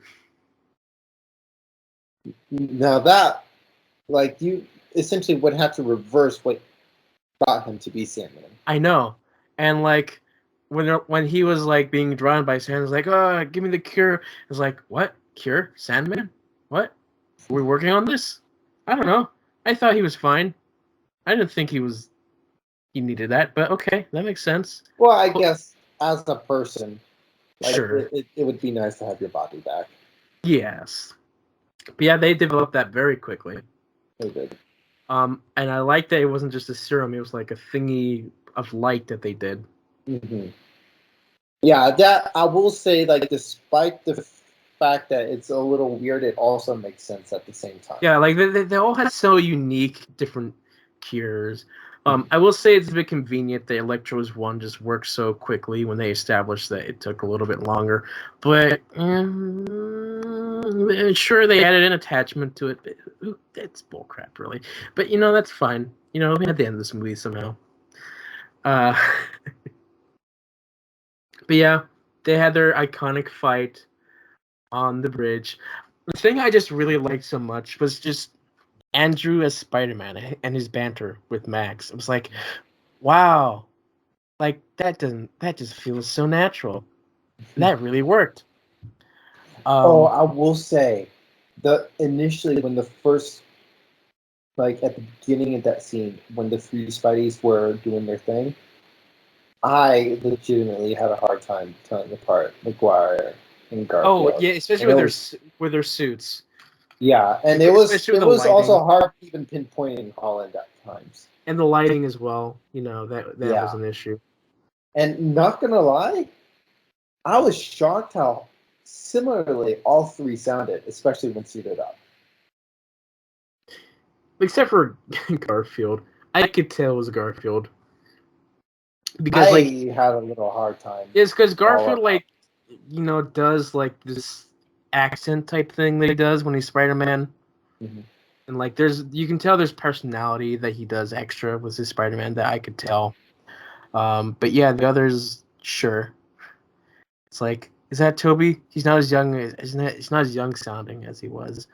But yeah, it was hard to tell a bit. Which I appreciate, and again, I will say, between Garfield and Maguire, I was actually, despite liking Garfield more, was most looking forward to see Maguire because he has aged. Yeah, I was very curious how they were going to do his character. Which he talked about that he and MJ, they work some stuff together. I'm so happy about that. Yes, even though I wish we had that one last shot of them together. But So, what I did hear is that they were intending to have that. Makes sense. But due to COVID, makes sense.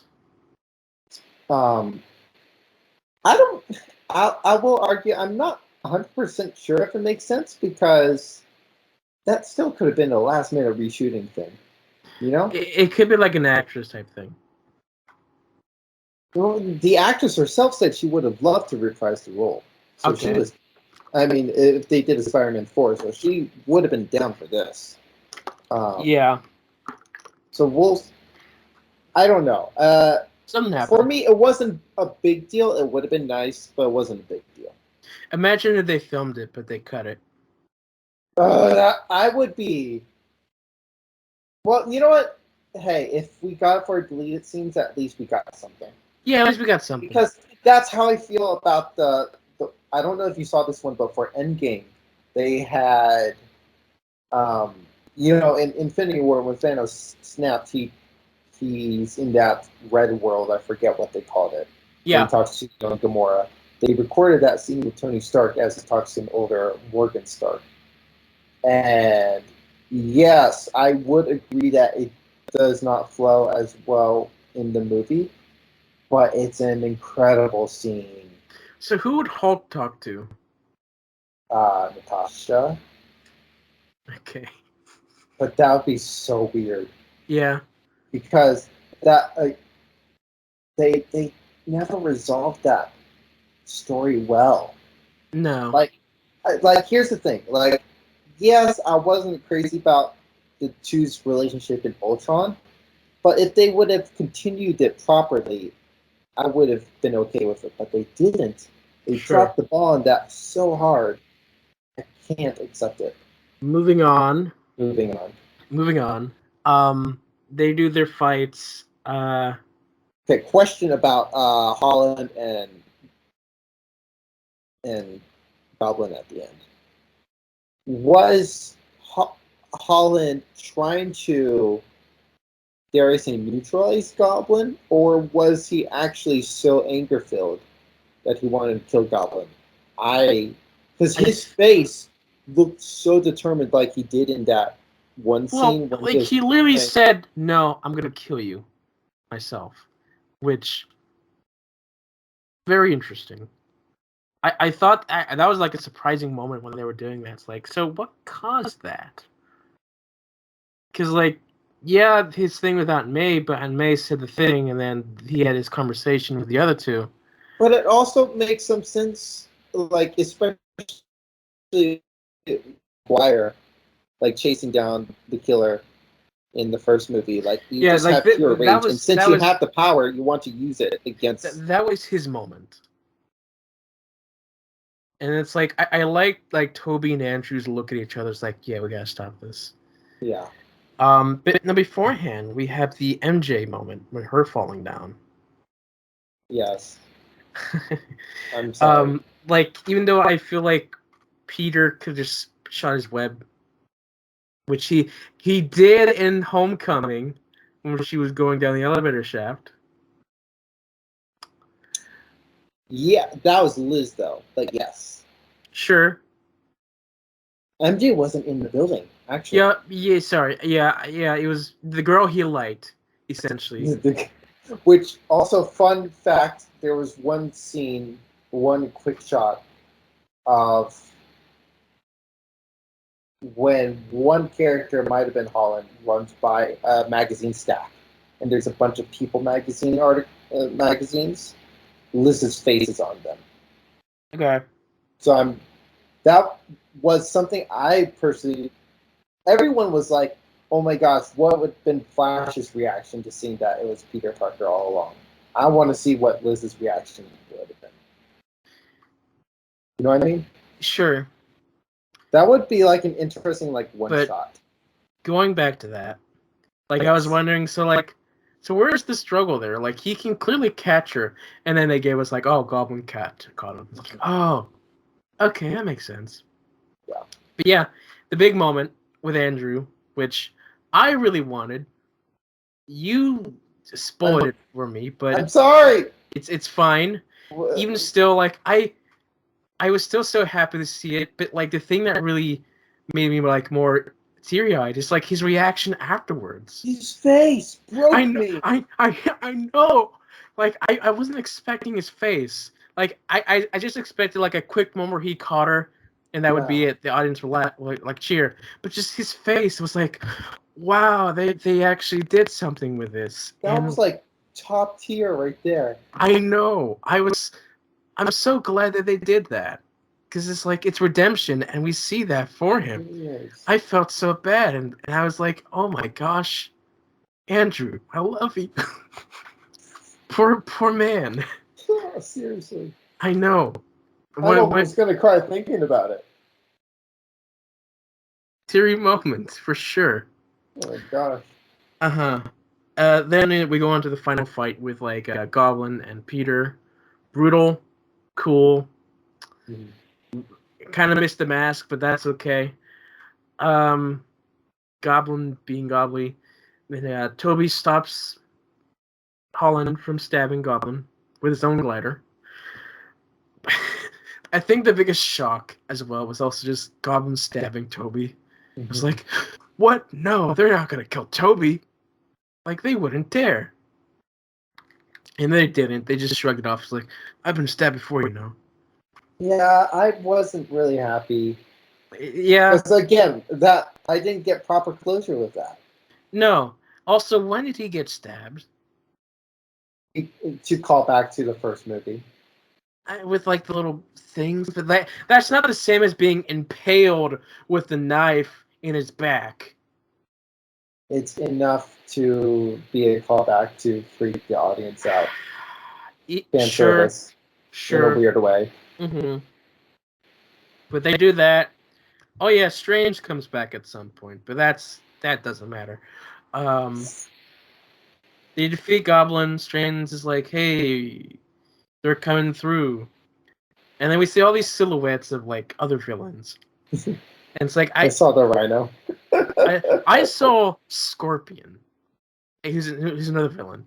That he's one of those villains that they have not done yet in live action, and like if they're gonna do more Spider-Man movies, they have to do him because they've pretty much done everyone except for Scorpion, Kraven.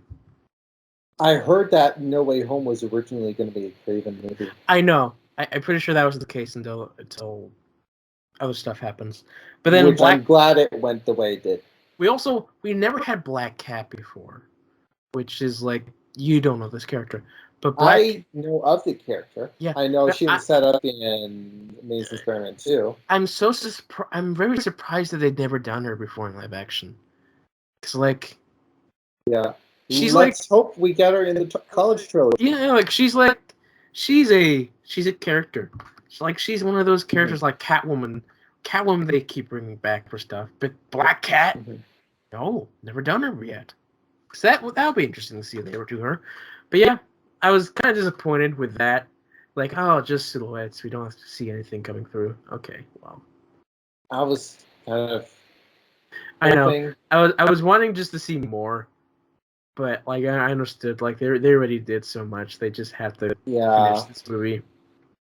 We had the big sacrifice, which was confusing when it was happening. It's like, wait, are they forgetting that Peter Parker's Spider-Man, or are they forgetting Peter Parker? What? Okay, well, that happens. But all the characters go home a little bit unceremoniously for Toby and Andrew. Just the whole thing, I am not satisfied with. Yeah, like that's the thing. This movie is essentially supposed to be closure, and it didn't end properly for me. It didn't really have closure for those characters for me, although I felt more closure for Andrew than I did Toby. I felt more closure for Toby earlier with the scene in the school, because it's like, oh, I have a family, so okay, he's Spider-Man sometimes and he has a family. That's his story. For me, Andrew, like I was fine when he saved MJ. That's that moment of closure for him. Besides these entire plot point, which I didn't really. It's fine they didn't mention that. We don't really need that. What? Not in this movie, because like, it would have cluttered so much more. Okay, fine. It made sense why they didn't touch on that. I don't know what you're talking about, but okay. Sure. I'm not okay, but I'll bug you about it another time. Yeah, and then everyone forgets about Peter. And Peter doesn't tell MJ and Ned that he's who he is, which is a very interesting moment. That's a rough moment. It is. It's like rough as like me. It's like, they're doing that typical thing where it's like I have to protect them. It's also like I get it, but like this, I've seen this happen so many times. I think the thing I took away from that is the fact that he recognized that there was a process to win MJ over. Sure. Like, true, it started, she was the first one who was attracted to him in Homecoming.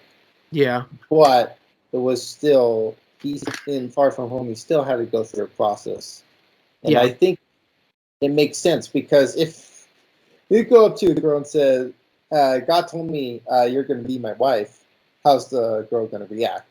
She's going to block you, ignore you, all that stuff. So I think it was very similar in this situation to say, hey, we used to know each other in a different life, essentially, and she's not going to take that well. Okay. But Ned was like, he just didn't tell Ned at this movie. I feel like that's setting up for like a big moment for like some other event where they finally tell him. It's gonna be a while before that happens, but that's gonna be like, oh yes, closure moment. And then we see Peter alone. He gets into an apartment, which I'm pretty sure it's a similar or the exact same apartment from these Toby movies. I was wondering about that, but I saw the door. Don't think so. And it was like, that kind of looks like it. I think it was like intensely stylized to be looking like it. Yeah. But I don't think it was the exact one. I don't think it's the same, but I think it's supposed to. It would have been funny if they brought back the Rent actor. I was thinking about that too. But like instead, they just has someone pay rent at the end of the month. It was like, okay, it would have been so much. The audience would have loved to have the Rent guy come in. Like, because I was surprised how many memes he got in preparation for this movie. Yes. What the one meme, the guy behind the tree, smoothing his hands, and it was his face. It said triple rent. Yes. I love that one so much. Then, Just one line I remember of Toby when Holland's like, "Don't worry, I was part of the event." I was like, "Oh, that." Can you say that again?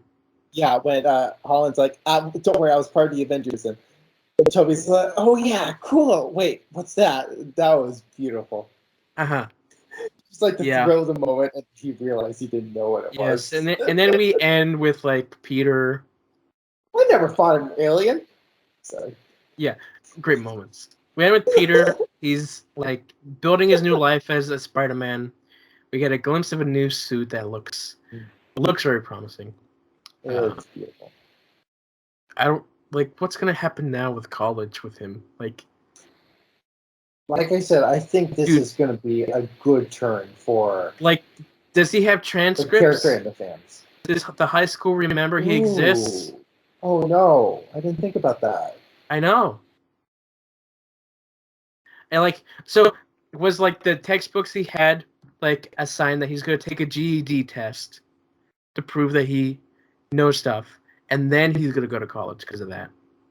I don't know what GED really is, but general education. Okay. I don't remember if I had to submit high school transcripts. That'll be really interesting to see what kind of college he's going to It's essentially like your SAT type of thing. Gotcha. It'll be really interesting if he's going to be able to go to MIT. No, he's staying in New York. There's no way he's moving to New York. He definitely not going to MIT. Yeah. Not if he has to like start over with some stuff. So yeah, I'm really curious what kind of college he's going to. So they end the movie. He ends the movie with him with a classic shot of just Spider-Man swinging around. Then there's like a mid-credits scene with Venom, which I'll be very honest, I'm happy. I didn't really care about it. So here's my thing. Like I've said before, I've expressed my frustration about Sony. Sure. And so that was like the way to like, okay, it exists, but not really. Yeah. Now here's the thing. I watched the Venom movies, and honestly, I love the camaraderie between Brock and Venom. There were moments where it cracked me up, and I liked that. But at the same time, I like how they treated it in No Way Home. And I know there was one guy right behind me who said, "This movie is a 10, now it's a 9.5 because of that." And I was laughing in my brain. Sure. Right, yeah. So that movie happens, but like the only thing that really gets me excited is like the little bit of symbiote at the end. Oh yeah. It's a way to get Venom in.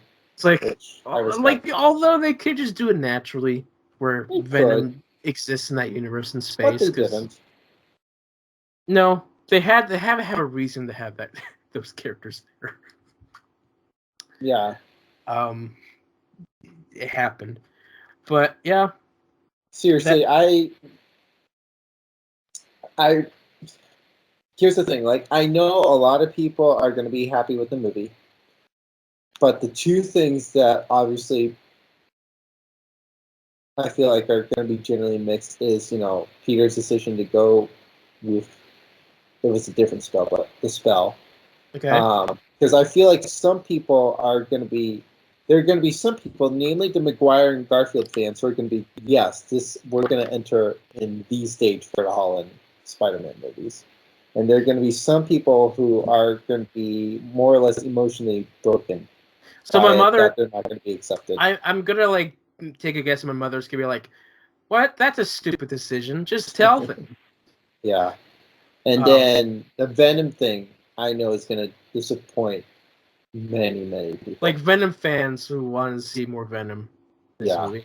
They're going to be, if they're going to have a Venom voice, I hope that they can bring in Tom Hardy for that, just because that is the same Venom, but I we'll see how they do it. I'm curious. I hope it's like a different Venom, because like I want to see different versions, not just like the same. I'm curious how they do it. And then of course we have, I guess we'll talk about that later. Okay. So yeah, for me, when I was saying that there's 2% of the movie that I was iffy about. 1% was the MCU writing, the rough draft and all the quippy and parody jokes. The other percent, which is something I'm very disappointed about, was the soundtrack. Oh, really? Okay. Well, not that I paid attention, but go on. I mean, it's done by Michael Giacchino. I love him. He does good stuff. But I feel like he played it way too safe in this movie. Like, you have a movie filled with these characters who have their own theme songs, which were credited in the end credits. I did see. No, they have like I heard like little hints, but he should have gone like, instead of doing it like subtle, be direct. Yeah, I would agree with that. Especially when the 3 Spider-Men are together, have their themes going on, like their actual themes. Like, I was waiting for Toby's theme to happen, and it never happened. And like that's a wasted potential. Like, I think it did. It was probably just no. It was a different version. The different part of the theme, the soft, like, emotional side. I'm talking about the epic one that builds your hype moment. They should have done that. They also should have done the Spider-Man theme song, like Spider-Man. Yeah, the epic orchestral version of that. This was the moment to do it, and they just played Holland's theme without much of a mixture of the 3, which was very disappointing for me. Like, Michael, what the heck? You have permission to use these songs, and you choose to like do subtle and not go all out. You should have gone all out. This was the movie to do it, and he didn't. And I'm very disappointed.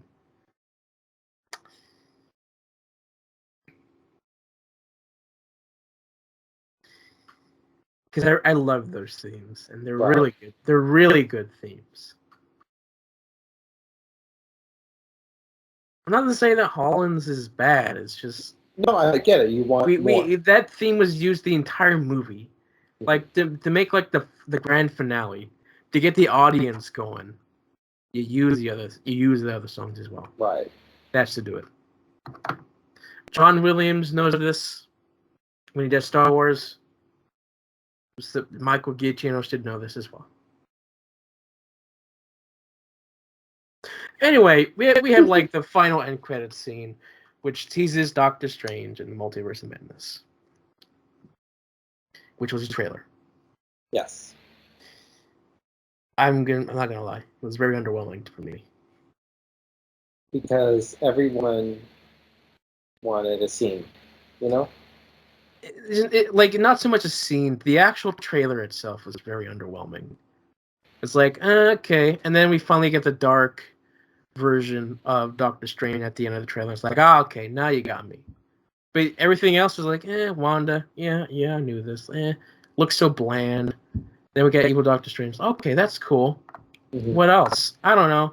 There wasn't really anything grabbing me for the sequel so far for that small trailer. The only thing that grabs me is the fact that it exists. You know what I mean?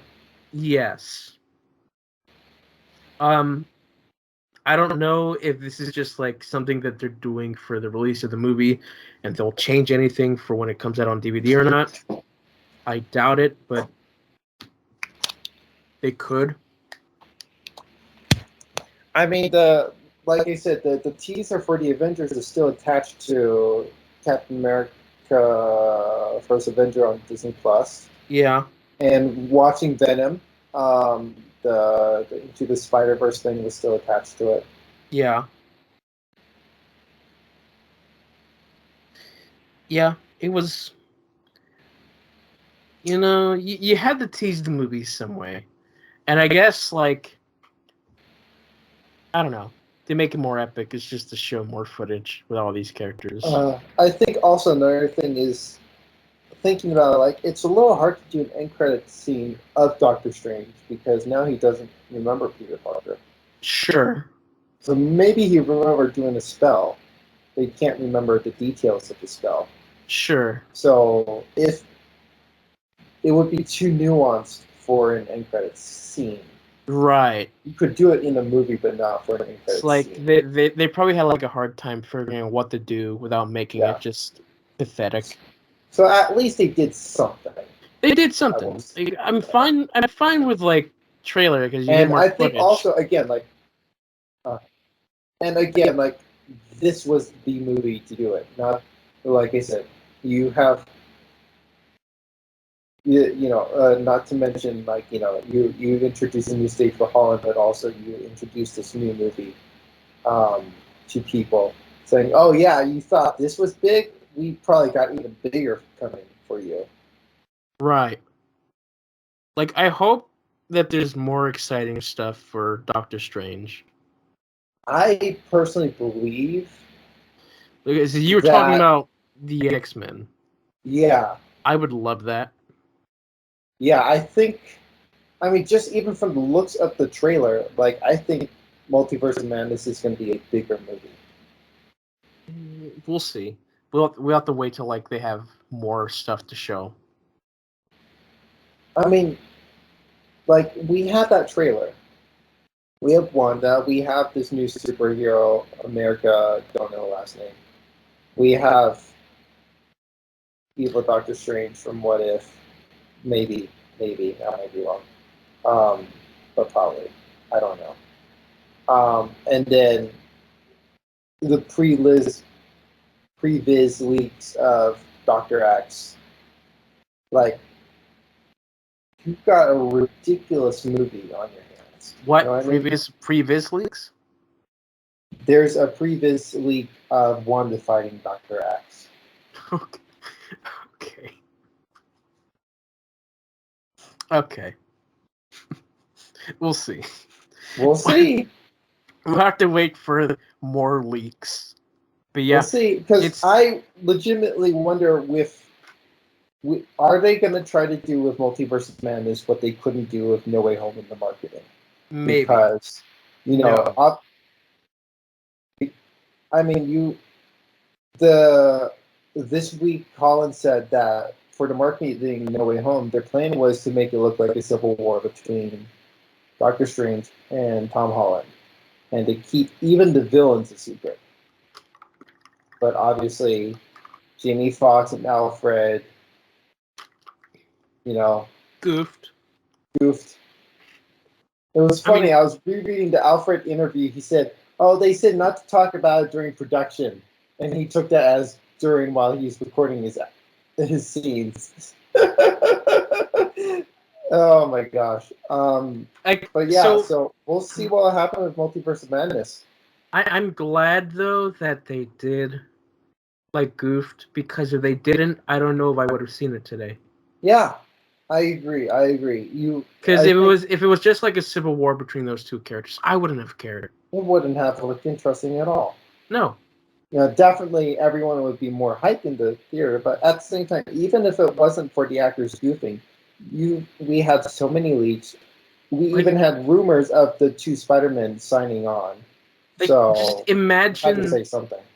Like so many more people came to this movie expecting to see Andrew My Garfield. theater was like, I went for the premiere night of Shang-Chi, like the first one, 7:30. Not many people. There were some, but it was quite full this time. Yeah, I mean, it's like expectant, because like it's Spider-Man. Everyone loves Spider-Man, but it's like classic Spider-Man as well. Yeah. So I'm glad that they did reveal the villains, because it would have been important, even though they showed a lot of footage. Mm-hmm. But like, it's also very important that they didn't show the others. Like, great marketing for that. I'm so glad, because I heard that Sony wanted to go all out. They wanted to reveal it. And so I'm so glad that didn't happen. because when you have those villains, you're all of a sudden thinking, oh, are we going to see two Spider-Man? Even if you're not invested heavily in my world, you're wondering, oh, this may be a possibility. Mm-hmm. And yeah. so I was talking to, I don't know if I told you this, but he's been trying to stay away from stuff, but he caught a glimpse of Doc Ock during a football game. And he was really disappointed, not the fact that it's Doc Ock, just the fact that he saw something. Hold on. Well, I'm going to write something down.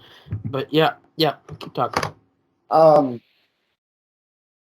It seems like okay, there. But he said, now I'm wondering if we're going to see variant Spider-Man.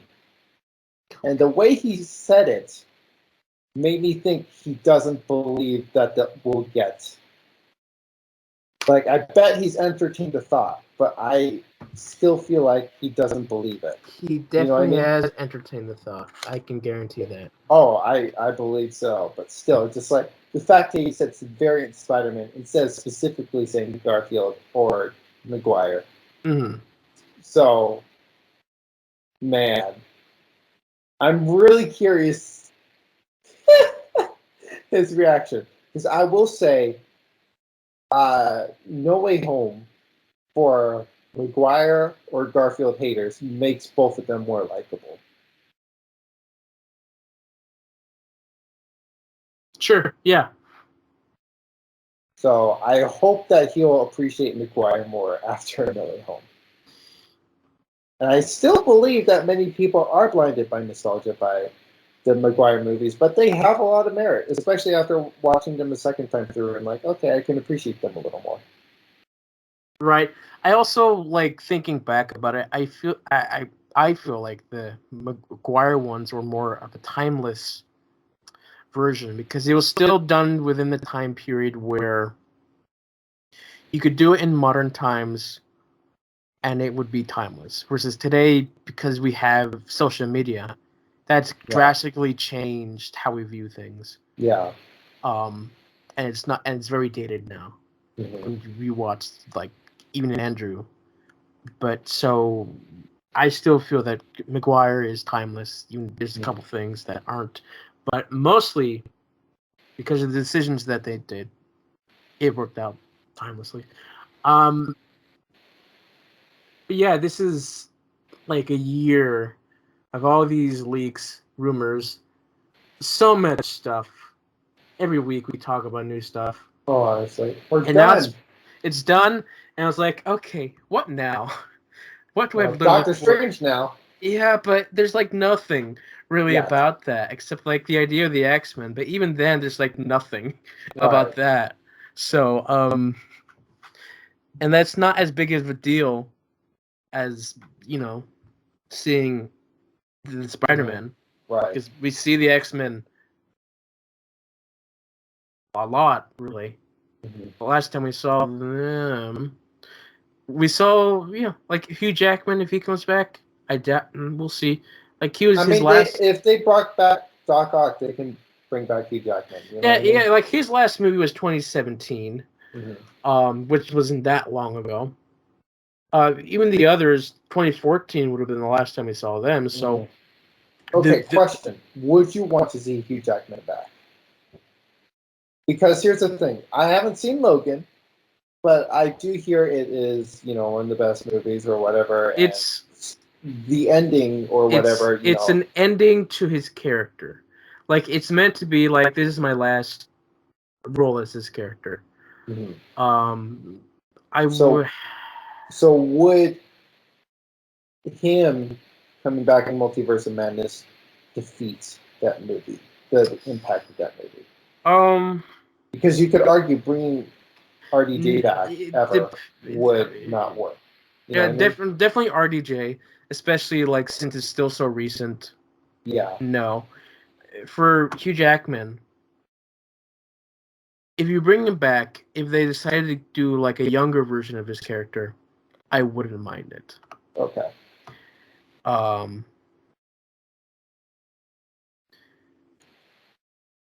Especially like with multiverse, Mm-hmm. thing. It would make more sense to do that than just continue his story as his character. If you know what I mean. Yeah. Like if he was like his own movie, I wouldn't want that. But like if he was just like here's like a cameo role, sure, do it. I'd be fine with that. We'll see what happens, because Yeah, here's the thing. We have already a stacked lineup for Multiverse of Madness of what is confirmed. You know what I mean? I don't even know what that is, but you Well, know, I mean, Doctor Strange, Wong, Wanda, this America girl, I forget her last name, but I don't she's Latin. I don't know who she And is. I don't even care. and then we have, we'll see how your reminder this evil Doctor Strange is. Um, but like, that's a lot you got going on. And we have the potential of so much more. So much So more. It's a multiverse. Like you it have is to a do so multiverse. much more. Yeah. Like if you don't, it's lame. So it's like I am gonna be heavily following this because I have not seen the X-Men movies, and And I like intend to watch the I original gave you like the trilogy. list of the You movies did. in order. I intend to watch the original trilogy at the very least. That's the very least to watch. Yeah, Maybe even like two of like the prequel things. maybe I will have to make that decision after watching the trilogy. I have committed myself to the trilogy. Yeah, I'll because make a decision after that. definitely like their like their crossover thing is definitely one that works. Okay. Because you'd have to watch it, but it's like it's one of those. Yeah. It's essentially that movie was like this movie, where it's meant to be like closure for like a lot of things. I'll get there when I get there, essentially. Yeah, but yeah, I'm excited to watch this movie again. Especially with my I'm going mom, to be watching it way too soon, again, with your someday or friend, Monday. with your friend. Yes. Which Oh, I'm, so for those who don't know, I feel a lot better now. But I felt complete crap. My stomach's still a little upturned. My head still hurts. I honestly am not excited to rewatch this. You know what I mean? well, sure. Plus, you just watched it. Yeah, I was emotionally exhausted that I had to take a nap. yeah, The reason why I'm excited because like my mom and right. me, I love Oh my watching other. gosh, you are seeing it pretty soon after at the same time. Wow. We'll see But still, if my mom will watch it like Saturday or much later. We'll see. We'll have to see. But well, you guys will probably have watched it by the time we talk again next time. most likely yes. But yeah, I'm excited because I love seeing other people's reactions, and my mom knows absolutely nothing.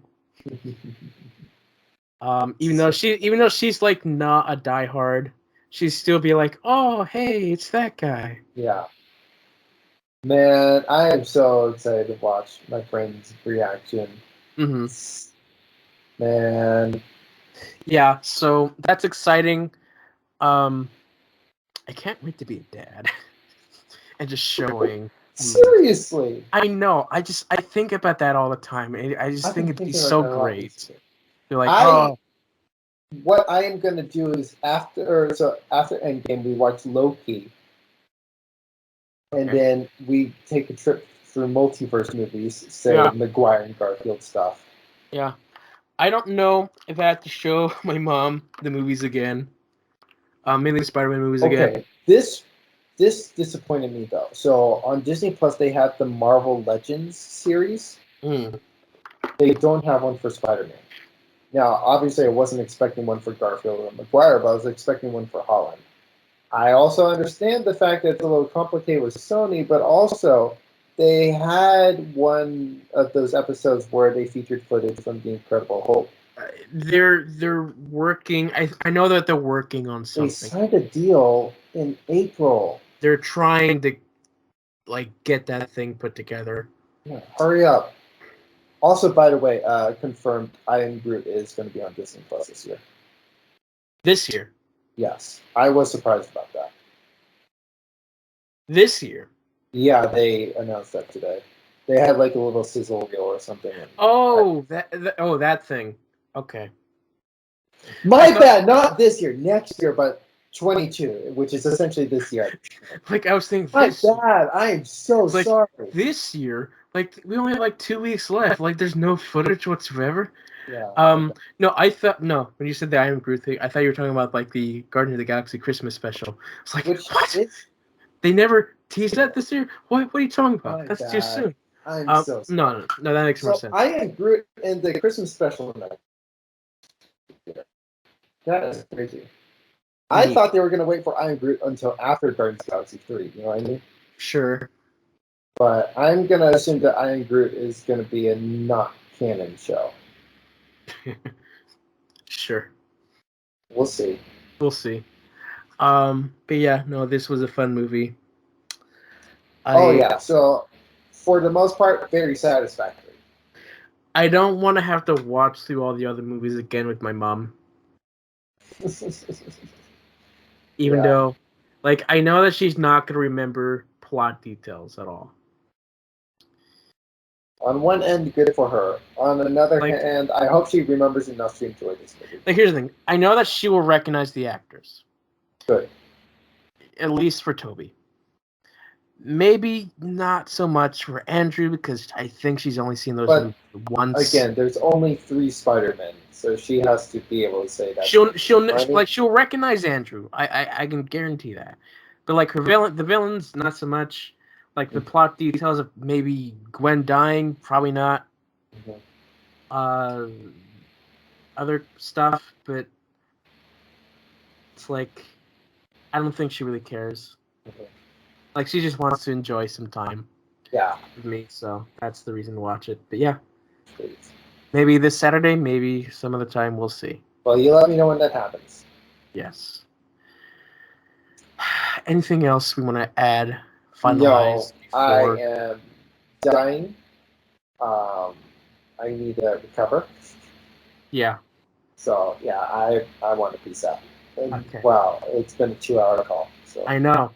So thank you guys for listening. These are immediate thoughts or thoughts. Yeah, so we'll probably have secondary thoughts in the next episode after we've seen it a second time. Whenever we do that. So thank you guys for watching, and we'll see you all next time. Bye.